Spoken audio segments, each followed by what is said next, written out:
Assalamualaikum warahmatullahi wabarakatuh.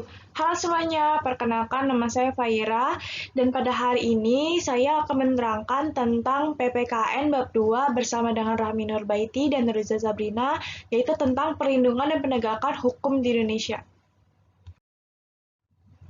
Yang pertama, hakikat perlindungan dan penegakan hukum. Jadi, di hakikat perlindungan dan penegakan hukum ini ada dua subbab, yaitu yang pertama, konsep perlindungan dan penegakan hukum, dan yang kedua itu pentingnya perlindungan dan penegakan hukum. Yang pertama itu adalah konsep perlindungan dan penegakan hukum. Menurut Adi Hamzah, perlindungan hukum dimaknai sebagai daya upaya yang dilakukan secara sadar oleh setiap orang maupun lembaga pemerintah dan swasta yang bertujuan mengusahakan pengamanan, penguasaan, dan pemenuhan kesejahteraan hidup sesuai dengan hak asasi yang ada. Dan yang kedua itu pentingnya perlindungan dan penegakan hukum. Perlindungan dan penegakan hukum sangat penting dilakukan karena dapat mewujudkan hal-hal berikut ini. Ada tiga. Yang pertama itu tegakkan supremasi hukum, yang kedua tegakkan keadilan, dan terakhir itu mewujudkan perdamaian dalam kehidupan di masyarakat. Yang pertama itu tegakkan supremasi hukum. Supremasi hukum bermakna bahwa hukum mempunyai kekuasaan yang mutlak dalam mengatur pergaulan manusia.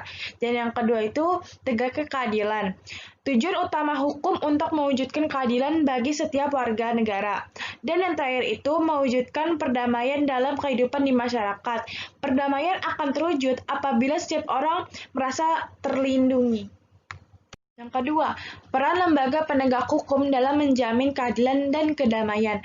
Yang pertama, peran Kepolisian Republik Indonesia atau sering kita sebut itu Polri. Pasal 16 Undang-Undang Republik Indonesia Nomor 2 Tahun 2002 tentang Kepolisian Republik Indonesia telah menetapkan kewenangan sebagai berikut. A. Melakukan penangkapan, penahanan, penggeledahan, dan penyitaan. B. Melarang setiap orang meninggalkan atau memasuki tempat kejadian perkara untuk kepentingan penyidikan. C. Membawa dan menghadapkan orang-orang kepada penyidik dalam rangka penyidikan. Yang D. Menyuruh berhenti orang yang dicurigai dan menanyakan serta memeriksa tanda pengenal diri. E. Melakukan pemeriksaan dan penyitaan surat. F. Memanggil orang untuk didengar dan diperiksa sebagai tersangka atau saksi. G. Menandatangani oleh ahli yang diperlukan dalam hubungan dengan pemeriksaan. H. Mengadakan perhentian penyidikan. I. Menyerahkan berkas perkara kepada penuntut hukum. J. Mengajukan permintaan secara langsung kepada penjabat imigrasi yang berwenang di tempat pemeriksaan imigrasi dalam keadaan mendesak atau mendadak untuk mencegah atau menangkal orang yang disangka melakukan tindak pidana. K. Memberikan petunjuk dan bantuan penyidikan kepada penyidik pegawai negeri sipil serta menerima hasil penyidikan penyidik pegawai negeri sipil untuk diserahkan kepada penuntut hukum umum. I, yang terakhir itu I, mengadakan tindakan lain menurut hukum yang bertanggung jawab, yaitu tindakan penyelidikan dan penyidikan yang dilaksanakan dengan syarat sebagai berikut. Yang pertama itu suatu tindak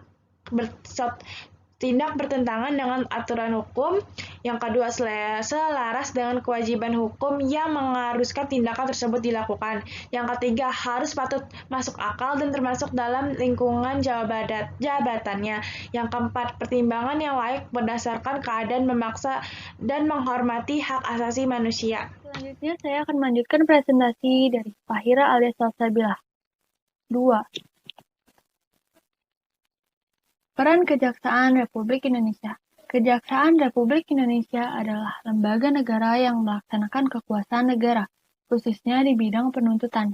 Penuntutan merupakan tindakan jaksa untuk melimpahkan perkara pidana ke pengadilan negeri yang berwenang dalam hal dan menuntut cara yang diatur dalam undang-undang dengan permintaan supaya diperiksa dan diputus oleh hakim di sidang pengadilan.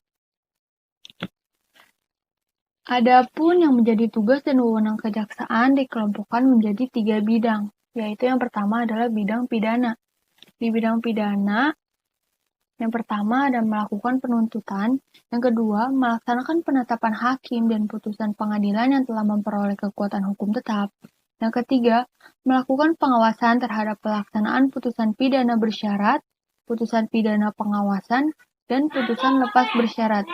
Yang keempat, melakukan penyidikan terhadap tindak pidana tertentu berdasarkan undang-undang. Yang kelima, melengkapi berkas perkara tertentu dan untuk itu dapat melakukan pemeriksaan tambahan sebelum dilimpahkan ke pengadilan yang dalam pelaksanaannya dikoordinasikan dengan penyidik. Yang kedua, ada di bidang perdata dan tata usaha negara. Kejaksaan dengan kuasa khusus dapat bertindak baik di dalam ataupun di luar pengadilan untuk dan atas nama negara atau pemerintah. Ketiga, ada dalam bidang ketertiban dan ketentraman hukum. Ada 6 poin, yaitu yang pertama, peningkatan kesadaran hukum masyarakat. Yang kedua, pengamanan kebijakan penegakan hukum. Yang ketiga, pengawasan peredaran barang cetakan. Yang keempat, pengawasan aliran kepercayaan yang dapat membahayakan masyarakat. Yang kelima, pencegahan penyalahgunaan dan atau penodaan agama. Yang keenam, penelitian dan pengembangan hukum serta statistik kriminal. 3. Peran hakim sebagai pelaksana kekuasaan kehakiman. Hakim adalah pejabat peradilan negara yang diberi wewenang oleh undang-undang untuk mengadili. Mengadili merupakan serangkaian tindakan hukum untuk menerima, memeriksa, dan memutuskan perkara hukum berdasarkan asas bebas, jujur, dan tidak memihak di sebuah sidang pengadilan berdasarkan ketentuan perundang-undangan. Jenis lembaga peradilannya dapat diklasifikasikan menjadi 3 kelompok berikut, yaitu yang pertama, hakim pada Mahkamah Agung disebut Hakim Agung. Yang kedua, hakim pada badan peradilan yang berada di bawah Mahkamah Agung, yaitu di dalam lingkungan peradilan umum, lingkungan peradilan agama, lingkungan peradilan militer, lingkungan peradilan tata usaha negara, dan hakim pada pengadilan khusus yang berada di lingkungan peradilan tersebut. Yang ketiga, hakim pada Mahkamah Konstitusi disebut dengan Hakim Konstitusi. Dan advokat dalam penegakan hukum. Advokat adalah orang yang berprofesi memberi jasa hukum, baik di dalam maupun di luar pengadilan. Jasa hukum yang diberikan berupa memberikan konsultasi hukum, bantuan hukum, menjalankan kuasa, mewakili, membela, mendampingi, dan melakukan tindakan hukum. Keberadaan advokat sebagai salah satu penegak hukum diatur dalam Undang-Undang Republik Indonesia Nomor 18 Tahun 2003 tentang advokat. Melalui undang-undang ini, setiap orang yang memenuhi syarat dapat menjadi seorang advokat. Adapun persyaratan untuk menjadi advokat di Indonesia diatur dalam Pasal 3 Undang-Undang Republik Indonesia Nomor 18 Tahun 2003 tentang advokat, yaitu 1. Warga NRI, 2. Bertempat tinggal di Indonesia. Yang ketiga, tidak berstatus sebagai pegawai negeri atau pejabat negeri. Saya akan melanjutkan presentasi dari Nurza Sabrina. Nama saya Rahmi Nurbaiti. Peran KPK. KPK mempunyai tugas sebagai berikut. A. Koordinasi dengan instansi yang berwenang melakukan pemberantasan tindak pidana korupsi. B. Supervisi terhadap instansi yang berwenang melakukan pemberantasan tindak pidana korupsi. C. Melakukan penyelidikan, penyidikan, dan penuntutan terhadap tindak pidana korupsi. D. Melakukan tindakan-tindakan pencegahan tindak pidana korupsi. E. Melakukan monitor terhadap penyelenggaraan pemerintahan negara. Dinamika pelanggaran hukum. 1. Berbagai kasus pelanggaran hukum. Dalam lingkungan keluarga, mengabaikan perintah orang tua, bangun kesiangan, nonton TV sampai larut malam. Dalam lingkungan sekolah, menyontek ketika ulangan, datang ke sekolah secara terlambat, bolos mengikuti pelajaran. Dalam lingkungan masyarakat, main hakim sendiri, mangkir dari tugas ronda malam, membuang sampah sembarangan. Dalam lingkungan bangsa dan negara, tidak memiliki KTP, tidak mematuhi rambu-rambu lalu lintas, merusak fasilitas umum secara sengaja.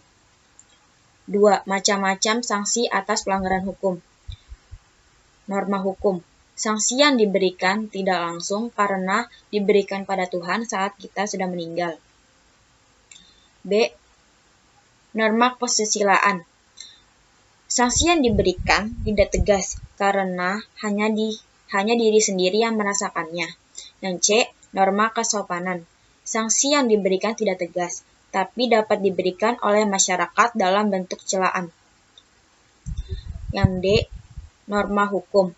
sanksi yang diberikan tegas dan nyata, serta mengikat dan memaksa bagi setiap orang tanpa terkecuali. Partisipasi dalam perlindungan dan penegakan hukum dalam kehidupan di lingkungan keluarga. Yang pertama, mematuhi perintah orang tua.